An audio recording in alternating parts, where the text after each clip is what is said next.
Hello and welcome to Beyond the Scale, Weight Loss and Wellness. I'm your host, Coach Monica.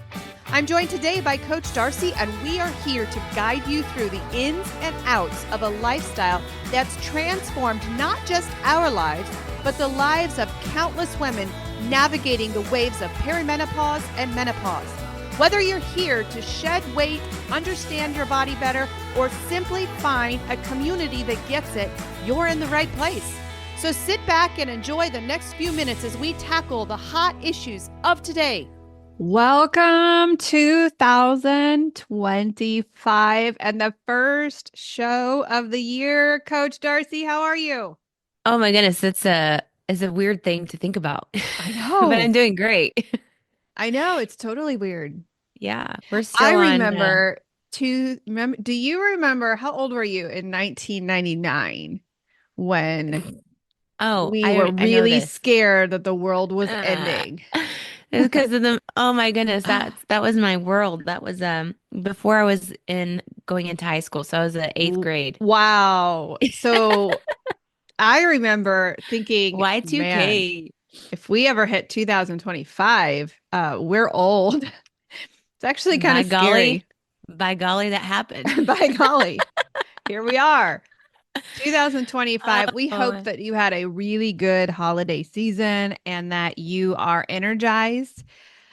We currently have a group of people who have decided to change their life, and they took the World Carnivore. If you're listening to this in January, which you will be, yes, it is World Carnivore Month. it And is. I did some more research on that. It's the eighth one. So this Is is it year really? eight. Yeah, I didn't know the history behind that. So we Wow. are currently running a challenge, 30-day challenge for a group of about 38 people, I Yeah. believe. So You know, they're doing great. that's Day pretty two. good for as short as we decided to do that. Exactly. Because we Because we normally do spring. exactly. We were all geared up to run a spring Yeah. challenge, but we can't ignore World Carnivore Month. So here we No. are. Yeah. And people are doing great. I am kind of doing great. Um, I realized that I was not as carnivore as I thought because All day two is right. kind of kicking me in the butt. But For me, I'm officially on day 29, I think, of dairy free and carnivore. But this last 129. 120, yeah, 129. Thank you. But it was kind of like a breath of fresh air because during the Christmas week, I went more keto Hmm. for than anything. And it's just so like, yeah, I'm You're back in back the nice home. zone. I Yeah. feel so much better. I don't feel as inflamed. Yeah. And I didn't really go hardcore keto even. I just ate Hmm. some veggie here and I think I had some sweet potato uh during Yeah. that week, but I just felt so bloated compared to Yeah. where I am now. Like I Uh, know it's only day two, but it's like, oh, I'm back home. yeah. This is great. Last night I felt a little bit of restlessness of wanting to eat. So I wasn't hungry at all because you're never hungry on carnivore, Yeah. but I just felt like, oh, I need that sweet thing. So I was a little bit restless last night, but I Do just you went to bed. do you think as though how much of that does the cold play in? I'm sure Hmm. like it got colder and that just made me want to sit on Yeah. the couch, not move, and just have, I don't Yeah. know, just like the old triggers of eating the things that we would typically do, and it's our Yeah. comfort foods Yeah, I worked think it out. is. It's all the above. It's, brand new year. And we were hit with a terrorist attack yesterday, and that was really, really heavy in New Orleans. And so Yeah. I spent the day, I have a lot of clients there, and spent the day just making sure everybody was okay. And so yeah, I think it was a little bit of everything along with carnivore. Yeah. Carnivore is the Right. ultimate elimination. So I thought for our first session and our first podcast of the year, congratulations to us for Yeah. our first year anniversary coming up here. Our first show was in February, but we launched 56 podcasts last year. And so this is our second year. And I just thought, why not go back to ground zero? Why not Yeah. go back to the basics? There's a lot of people out there who are refuting the quick weight loss tactics that a lot of people have grasped onto, and they're doing hard things, and they're just a little bit lost. So we're just going to take you back to kindergarten on number one, why we did keto, why we lost 130 pounds and 70 pounds on the keto diet, how we're still living it. But we're just going to go back to kindergarten. Why we did keto. Then we're going to give you the keto basics, and then we're going to tell you how to start, and then how to keep going, and how to be where Coach Darcy and myself are 8 years into it, still free from the weight, still free from the chronic disease. And so we just want to give you the ticket to start today. So that's where we're going to start the year. So before we get into the keto basics, let's talk about why keto.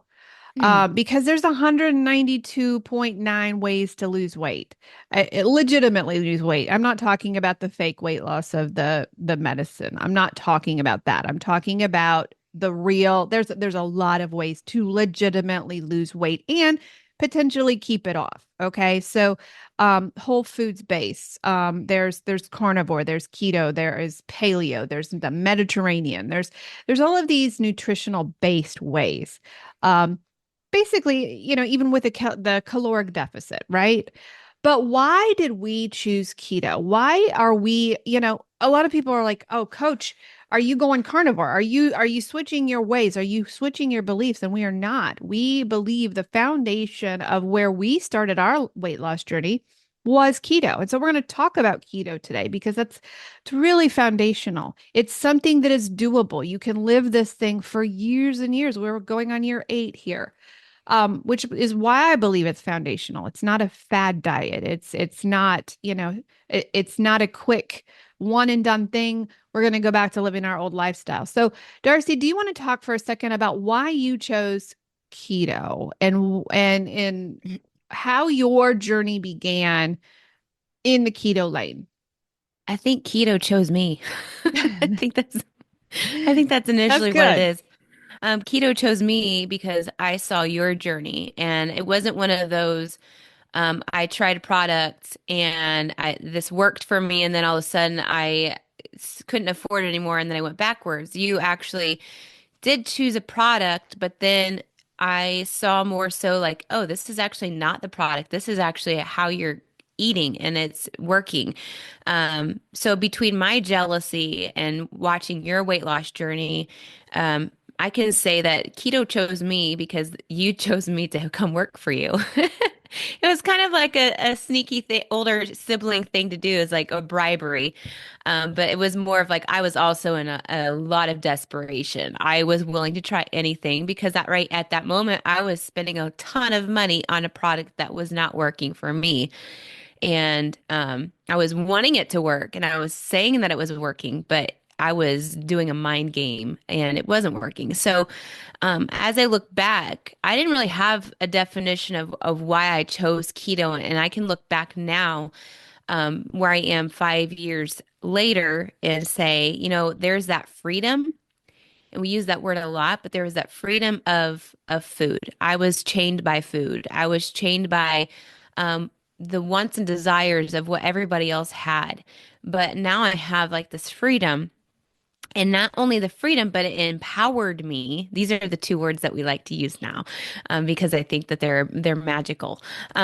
Because I am now empowered by my food choices, that I am not afraid of food like I used to be. I could sit and be chained by a bag of candy or two that, like I was just talking about. Like if I was cold and wanting that hankering of trying to be comforted by the cold weather and snuggled in during Christmas break and stressed out because I'm ready for my kids to go back to school, things like that, I would have resorted to uh, the candy. I would have resorted to the leftover cookies and the sweet treats and not eat anything else but that. But I am broken. I'm not broken. I have broken away from that control that food had over me. Mhm. And the love that I have for the food that I get to eat now, um, it's kind of like a science, in a lot of ways of, um, it's the key to properly eating to fuel my body in the same breath as I'm fueling my body, feeling satisfied, maintaining this weight that I love being at, and just being free from all of the crap that Mm. I used to be controlled by. Yeah. How about Yeah. you? So keto found you. Keto found Yeah, you. keto found me. Yeah. And I would say that that is the same thing that happened to me, but in a more stubborn way. Because many of you know my story. I had been we were sitting at the table with our adult son, and he had just gotten engaged, and he wanted to go to Cedar Point, and which is an amusement park. And I froze because I couldn't fit on the rides. I imagined a movie playing in my head of me being kicked off a ride because I was too big. And at that point, I was about 252 pounds. My highest weight was about 272. I just found a medical record with that number on it. Kind of shook me up a little bit. Um, but at that point, my why was desperation. And I don't care what it takes, which is really scary because at that desperation level that I felt, I probably would have been one of those to take the shortcut and to do the fake weight loss in the medication, which is why I empathize with all of those people who are succumbing to the big pharma right now, because I probably would have been one of those, because at that point it was the luck of the draw, or God, who had me have a friend in my life who had just lost 60 pounds. And I remember calling her and saying, Renee, just tell me what to eat. So for me, and for most people, I think every once in a while we'll have a client come to us with a doctor's note in their hand saying, I either have to go on medication or something has to change. And so their desperation being chronic disease. Mine was not. I was 252 pounds. I was desperate. I could not be the mother that I needed to be for my kid. And I was desperate.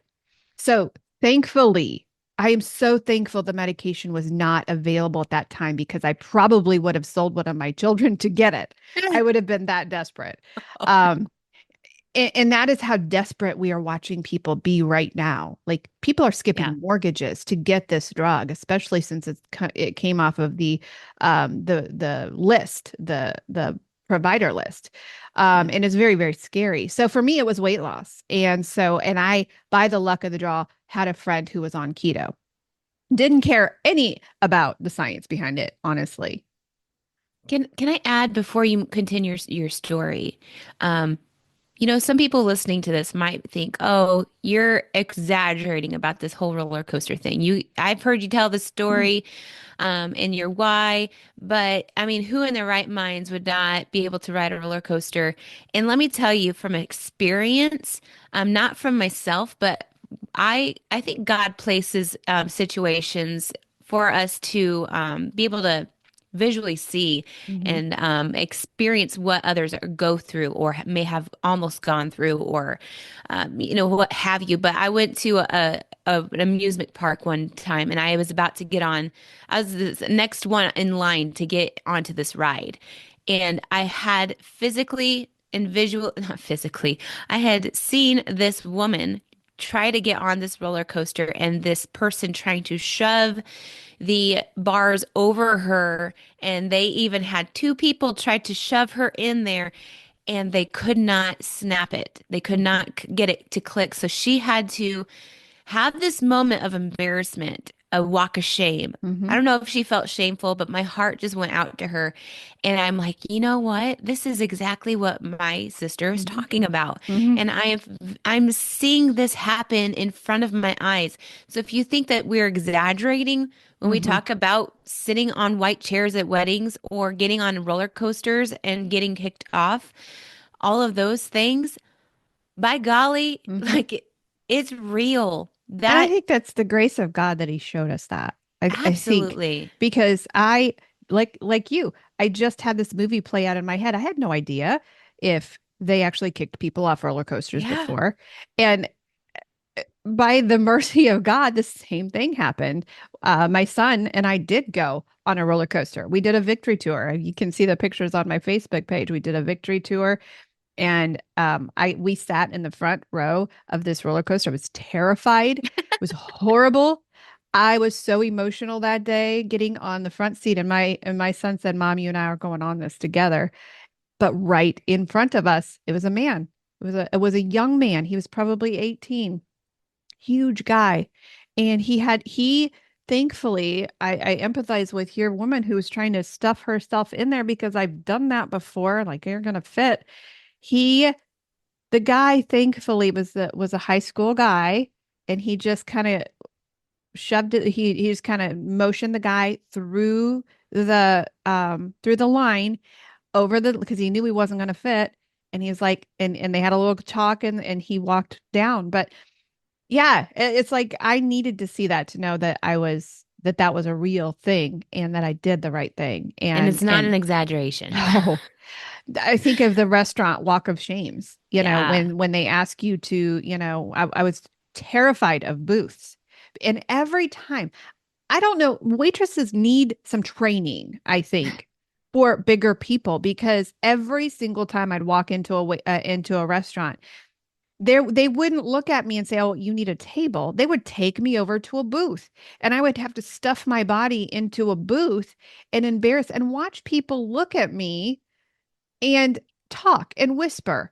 And so, if you're a waitress out there, please look at people and suggest or take them to a table because that restaurant walk of shame of when you don't fit in the booth and you have to say, "Could you get me a table?"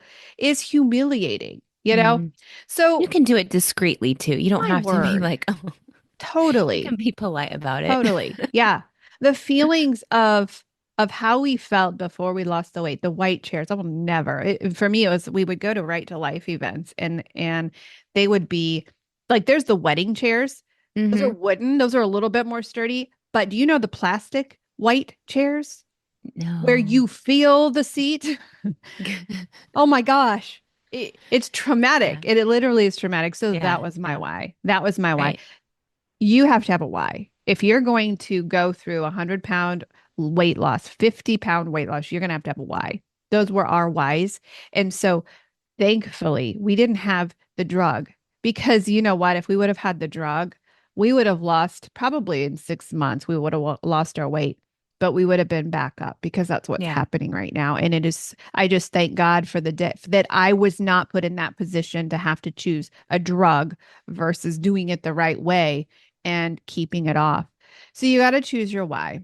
But let's talk about we found our way. We found keto. And honestly, I knew nothing about keto when I started. I just needed a list of foods. That was how desperate I was. I'm like, Renee, just tell me what to eat. I don't care about the pancreas. I don't care about the liver. I don't care about anything else. Just tell me what to eat. And so that was what happened to me. I didn't have a coach. She just said, well, remove the sugar. Well, I my initial journey was I just removed all what I thought was sugar. So I didn't know anything about carbohydrates being sugar. I didn't know anything about all of the sugar in ketchup. I remember I think you were at that party with me. It was our son's graduation party and I had started my sugar-free journey. And I remember Renee was there and she saw all the sauces on my plate. She saw the barbecue sauce, she saw the ketchup. She's like, you're really not doing keto, right?" And that was okay. That was okay Yeah. because for me it was a gradual. I gradually got rid of the sugar. I just stopped eating donuts. I stopped the pop. And then I took my journey into the next level of, oh, there's really what 35 grams of sugar It's in so ketchup. much. Yeah. And so for me, I eased into my journey. But for our poor clients, they jump in the deep end with us because we know the Yeah. answers now and we can help them. So we give our clients macros. We take our carbs down to 20. Sometimes people can handle up to 50. I never take a client that high. I take them to 20 net carbs, 20 net carbs. We tell them to eat protein. We want them moderating the protein. Um, I do about for my women, I do 1 gram per lean body mass. For the men, it's zero point 0.8. So we give them a set of macros. We tell them how much to eat. We eliminate all processed foods. We eliminate all sugars. We up that protein and we give them the healthy fats. This is a secret ingredient to keto. If you are hungry on keto, you're doing it wrong. You rely on the healthy fats. We're not talking fried chicken. We're talking about avocados. We're talking about olive oil, butter, ghee, tallow, all of those healthy fats. And so, Darcy, can you talk a little bit about when you have a client? Talk a little bit about what you want them eating if they're So since just we starting with you. Yeah, so since we give them the macros, we have our system has a bar graph, and I know that other tracking devices have the bar graph and separates what those macros are, which is the things what is it? The things broken down into Mhm. fat, protein, and carbohydrates. So we focus on telling our clients we give them a certain number for that they have to get to the proteins and the fats. And by doing those things, initially it comes down to they use the proteins and the fats to hit those calories for their day to day. And it's just kind of you break down what you eat. Mhm. I like to tell my clients, for the most part, if they have a hard time feeling full, to focus on the proteins first.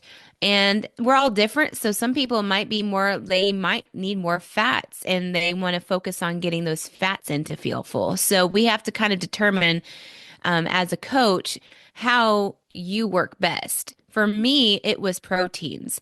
I needed a lot of protein in order to feel full and have my leptin and ghrelin buttons work. And I know that Coach Monica's on the opposite side, where she needs more of the fats to feel satiated, and so she will utilize those. But initially, it comes down to breaking down the macros to hit a certain calorie target that is personally, individually created for your own body. We're not Yeah. all the same. It's what does it take for your body to be fueled, and it isn't a deficit. So we have a deficit in order Hmm. for weight loss. Yeah. But we have proteins like your beef, chicken, pork, fish, eggs, and then your fats, like Coach Monica just talked about, butter, ghee, coconut oil, MCT oil, olive oil, avocados, things like that are great tools to use to get your calories up. Hmm. And as the macro coach, this is kind of my biggest pet peeve is when people um, eat under 1,200 calories. Hmm. Calories is your fuel, y'all, is your energy. If you're complaining about I just don't have the energy like people are talking about on keto, well, you could possibly not be eating enough calories for the energy. Hmm. So over 1,200 calories is where I say, hey, listen, this is where you need to be over this, because it takes a person in a coma 1,200 calories to live. So Right. they're not moving, their body is doing the things, and that's what they're trying to burn every single day, just laying in bed in a coma. Like, listen, like think about it. So Yeah. Yeah. and then we have our veggies, where your veggies and berries, that is about the carbs. I like to say utilize those as fillers last. Hmm. You can have those veggies and broccoli and what have you, your salads. But that's where it goes down to the carbs, where you want to limit how many carbs and how many veggies. It's not a free for all because those things add up. Hmm. These turn into sugar. So that is why we Hmm. say those are your carb. That's your carb area. So Yeah. that's the breakdown Yeah. of what we So, encourage you to eat. so even backing up, so Darcy talked a little bit about what things that we eat, but even backing that up just a little bit, and like, gosh, coaches, can you make it more simple for me? Absolutely. Look at the elimination versus what Mm, to eat. When you eliminate the bad stuff, you're going to probably be left with everything that Darcy talked about. Okay. So the things that we avoid, and a lot of people, when they join our program, they're like, can you give me a meal plan? Can you give me the things to eat? No, actually, we're going to give you the things to avoid because we're going to go through and we're going to eliminate everything first before we add things in. And so what we avoid any sugar. We're talking about, in fact, we put our clients on a no sweet to the mouth kind of detox first. So we eliminate all the sugar. We eliminate grains. We eliminate the starchy potatoes or the starchy vegetables like potatoes, because those things are things that that raise your blood sugar. When you raise your blood sugar, you make more insulin. You release more insulin. In the presence of insulin, you cannot lose weight. And so the goal for keto is to keep your blood sugar low. You raise your blood sugar with things like the potatoes, the fruits, those kinds of things. And of course, if it comes in a box, we don't eat it. Ultra Mm-mm. processed food is probably the most dangerous thing that we have available to us. So we eliminate all processed foods. When you eliminate the sugars, the grains, the starchy vegetables, and the processed foods and the seed oils, when you eliminate those things, you are left with things like Darcy said, the beef, chicken, pork, eggs, anything. If it's on the outside of the grocery aisle, it's probably okay. Not all things, but Not all things. when you shop in the outside of the grocery aisle, you're pretty safe. Okay. And then the biggest thing as well is to stay hydrated and to get your Yeah. electrolytes, because when you eliminate the sugars, you create this process in your body called ketosis. And that is where you stop burning sugar and carbs for fuel. Um, you start burning your own body fat for fuel. And so it gives you energy like you would not believe. But in order to, when you do this, you feel sometimes you get the feels like you're tired, like you have a headache, those kinds of things. And so it's vital that you prevent the keto flu by adding your electrolytes. What are your thoughts, Darce? My thoughts would be about all of this is that it takes your body's going to be going through a big transformation. I follow these groups on keto and carnivore, and they're all, they talk about, oh, I feel like this isn't working, blah blah blah about like I can't do this. But initially, this is what Coach Monica was talking about is the keto flu, and they're like, "Oh, this is dangerous." It comes down to our bodies are telling us what it needs. Our bodies are saying, "Hey, I need more. I need some more water, and I need some more electrolytes." Electrolytes is initially just salt, pink salt. They have demonized sodium for many years, but our bodies need it. And when you don't have the carbohydrates in your body, it's not going to hold in and retain the water. So you are processing the water in your body a lot faster. So that is why this is important and why it happens. But initially, all of these things come out to a balance.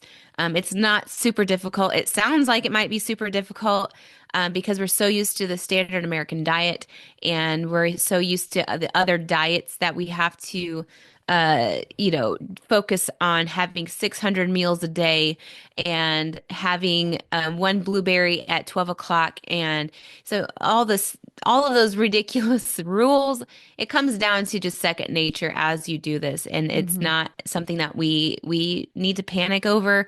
We focus on progress over perfection. We encourage, as coaches, we encourage you to focus on, the step forwards instead of backwards. That's helping us stay out of that diet cycle. So you may wonder, like, well, what would be a purpose of having a coach like you? Well, there's reasons for that. The reasons would be because of all of those misinformations out there, the miscommunications, the misunderstandings of what keto is and how it's demonized by our doctors, our friendly doctors that want us to change our health, but they want to keep us on medication at the same time.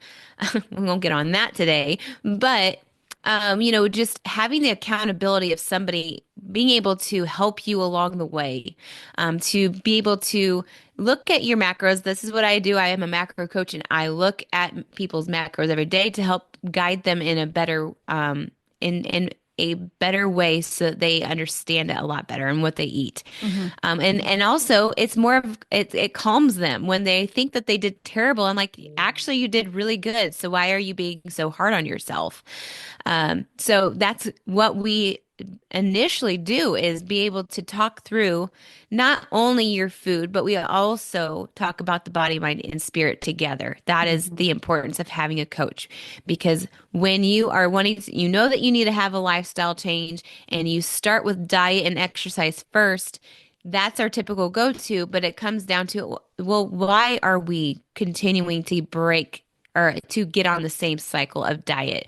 How is it that we can get off of this cycle and break away and finally have a peace, like I talked about at the beginning, that freedom, empowerment, that what we use and eat in for our bodies is fuel and empowerment and breaking away from being at doctors all the time, doctor offices. Oh Yeah. my goodness, doctors' offices, Yeah. because those are probably one of the most busy parking lots that I've ever seen every single day is a Oh doctor's yeah. office. Oh yeah. Yeah. And it's planned that way. And that's why Yeah. we have a lot of doctors saying, "Oh my gosh, don't do this." Well, we are healing our bodies. We're getting healthy and we don't need the doctors like we used to. So, Hmm. let's break it down as we close out this segment. When we're going to talk next week a little bit about how to get these systems in place, because it's one thing to know, okay, yeah, this is what I do. I drop sugar. I drop the starches. Here's how I do the keto plan. It's another thing to learn how we put this together. Like, how in the world did Monica lose 130 pounds? How did Darcy lose 70 pounds and keep it off? How did they keep it off? That's the even more important thing, right? So, simplified in today's show, the first thing we do is we clean out the kitchen. Whenever we have a client come to us and say, "Oh, I'm ready to go," what foods do I go buy? We don't go buy any foods. We clean out our kitchen. We get rid of the sugar, the chips, the cereals, and anything that you find a struggle and tempting. Now, when you have a family, we understand that that's difficult. What I suggest is you create a carb cupboard, and you just know you don't go in there, right? And it will look different to you as you begin to lose the weight, as you begin to get healthy. That carb cupboard will look different to you. I guarantee you, it will look like poison to you. And you'll get into where Coach Darcy and I are, and we're like, well, if it's poison to us, is it not poison to our family? And why do I allow the carb cupboard? That's kind of the stage that we're at, because we see this Hmm. thing in a whole different way. Um, and so you clean out your kitchen, replace these things with whole, real foods. Did God make the food? Put it in your cupboard, right? Minus the things that we choose to not raise our blood sugar, those kinds of things. But we replace our old crap with whole foods. So the first thing you do is you clean out your kitchen, get it out of sight. Because we have this thing, one out of three of us have this thing called food addiction, sugar and carb addiction. And so when you wrestle with that addiction, or even emotional eating addiction, when you struggle with that addiction, if that stuff is in front of you, you're going to take the path of least resistance, and you have 10, I say 10 seconds to change your mind about anything. It's a lot faster than that. You can change your mind and you can be off of your diet anytime. So Darcy, can you take the second one? Oh, okay, yeah. So this is when we plan our meals. We like to be a world of convenience.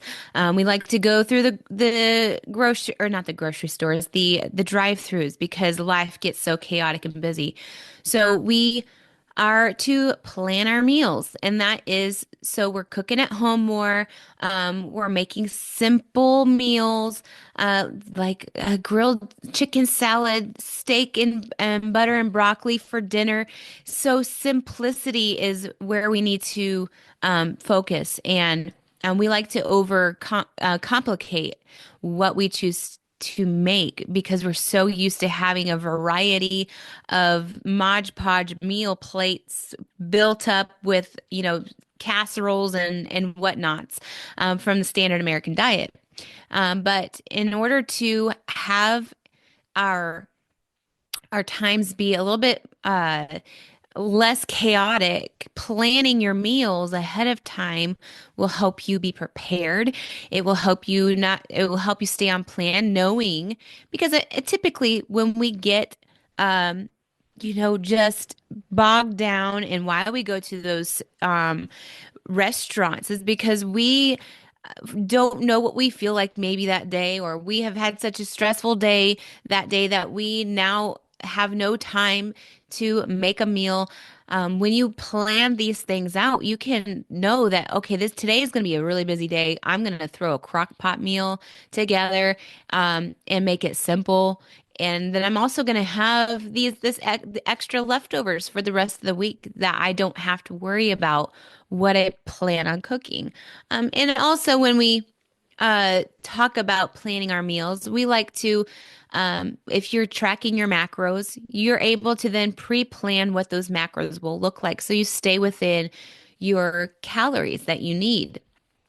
Um, so planning your meals is is going to be very beneficial in the long haul. It might take some time. It might be something where you need to plan maybe a certain time of the week where on Sunday evenings I'm not doing anything. I'm going to sit down and I'm going to plan what I plan on having. The next thing is that, tracking your progress, like I was talking about. Tracking the progress helps you stay within those macros that are given to you or that you've created for yourself so that you are not overeating or undereating. As a macro coach, I see both sides of things where people have, over the years, have made it um, basically instilled in our brain that eating less is going to be beneficial for maintaining your weight. Now there's moments where if you are under eating, your body will get used to that, and then you can have a scary thing called crashing your metabolism, which you don't want to do. But then you got the other side of the spectrum where you think that you're eating a certain amount of calories and I'm good to go, but you're actually overeating because you're overestimating and guesstimating how much you're eating. But your stomach is saying, "Oh, I'm still hungry." That's where those little snacks in between things come into play. So, using an app like Carb Manager or MyFitnessPal or to track your macros is going to be beneficial.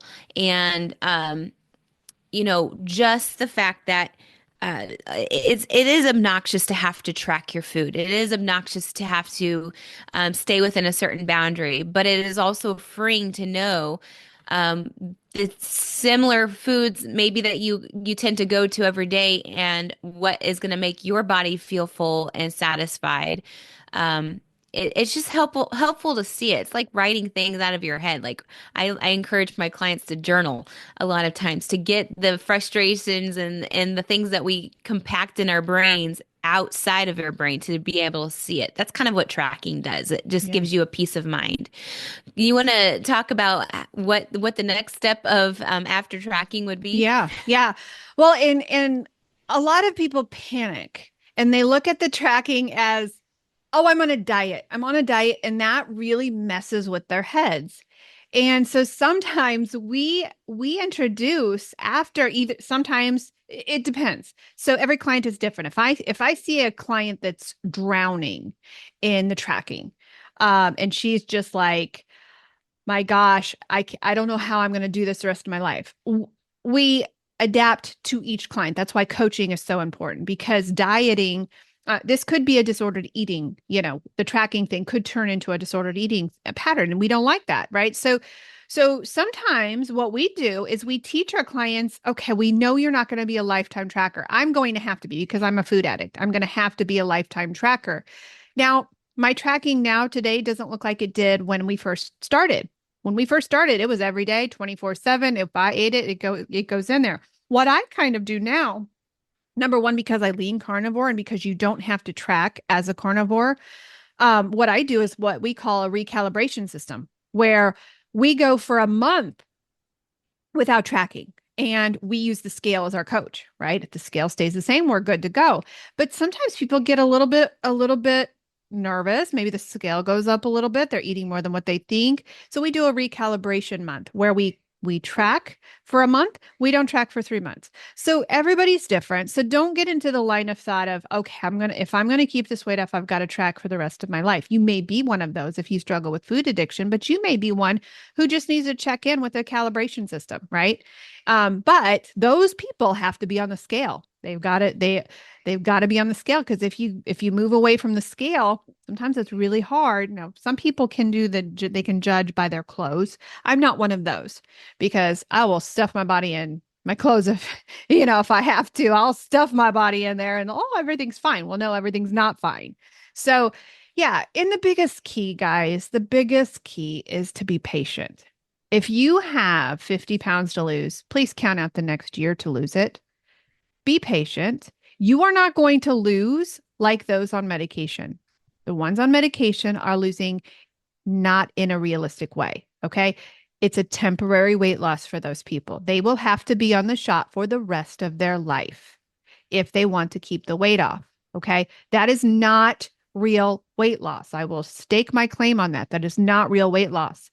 When you lose a pound a week, 2 pounds a week, that is realistic weight loss. And you're going to keep that weight off because you're training your body to eat the correct things. You're training your body in the lifestyle manner, right? So the last thing that I would suggest to this group is you got to be patient. If you're losing a pound, 2 pounds a week, you are right on track. Everything's great. And we will see you this time next year as a brand new person. You got to be patient. All right. So if you want to start, you got to clean out your kitchen. You got to plan your meals. You got to track your progress and you got to be patient. Did you ever struggle, Coach Darcy? Did you ever struggle with patience or how was your patience journey? My patient's journey was great up front. I was ready to go. I had that desperation that we talked about. I was a good client. I did the things and I trusted the process. And the part that I became impatient was when my body was basically readjusting. And that was probably year two. I gained because I didn't do the recalculation process, and I gained about 10 pounds back, and I was still eating keto, but I learned that, you know, the moment that that was happening, something needed to change, and so then I became impatient because I was doing the things, I was trusting the process, I was doing my tracking. Actually, getting if you stop tracking, getting back into tracking is a lot harder the second time around. I don't know why that Mhm. is.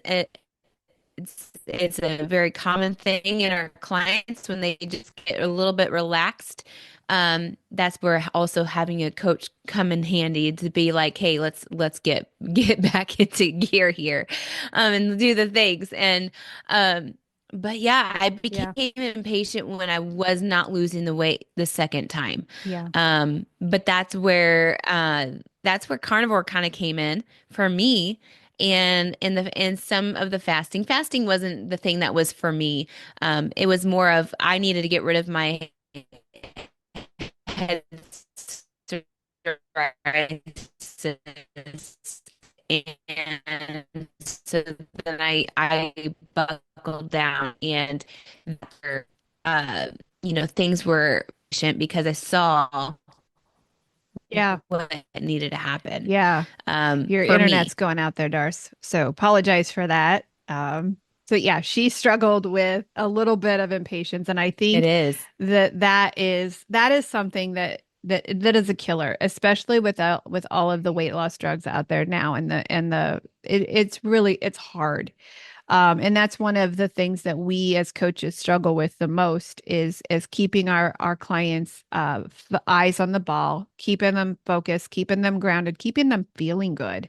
And that's how we get our clients through the pits and the hard things. So we know that this is overwhelming. It can be overwhelming when you do new things, right? But the big picture is progress over perfection. And you have to work on building this lifestyle. It is not a sprint, it is a marathon. If you want to keep the weight off, this is a marathon. And if you don't celebrate the small wins, like, hey, I skipped the rolls at Texas Roadhouse, you're going to hop off right away. You're going to get discouraged. Um, but every choice that you make moves you towards your goal. We want you to know that you're not alone. We want you to know that we give our lives every single day to walk our clients through to victory. And we saw last year, Coach Darcy, we saw massive, massive victories. Our clients did amazing in 2024. The year Yeah, we clients that did. we had uh, they reached their 100 pounds. They reached their 80-pound goals, their 100-pound goals. They did the things. And now they are learning how to maintain, and they're learning a brand new journey, which is the second part of the journey. The losing the weight is easy. Maintaining it is what's hard. And that is where we separate ourselves from we separate ourselves a lot from big pharma, but that is where they lose, is because the maintenance is it is impossible. When you've starved yourself for so long, it's impossible. So we want to congratulate you. If you've chosen this natural weight loss route, we want to congratulate you. If you need help, we are here. We have several different programs that we work with clients one-on-one. And that's our most successful program, because we can get you through the family reunions. We get you through all of the temptations that you've struggled with for so long. So if you are struggling, if you need help this brand new year, you just message us. You go to our website, kmhealthcoaching.org, message us. We are happy to walk you through the steps. In fact, why don't you set up a free health call with us first? Because that way we can determine which program is right for you. Because not every program, we have programs from addiction all the way to metabolic health, and programs for women only. So set up a free call with us. We'll get you set in the right program, and we'll get you started to where this time next year, you're going to be an entirely different person, body, mind, and spirit. Coach Darcy, do you have any final words? Hopefully we can hear them.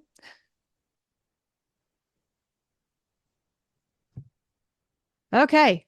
It looks like the internet is not cooperating with us as we close this podcast. So we want to thank you for joining us this first session of the year. And we are cheering for you. You have got this. Reach out to Coach Darcy and myself, and we are happy to walk you through your journey. Next Tuesday, we're going to release a brand new podcast called How to Set Your Systems in Place so that you are successful. All right. We will see you next week, guys. Take care.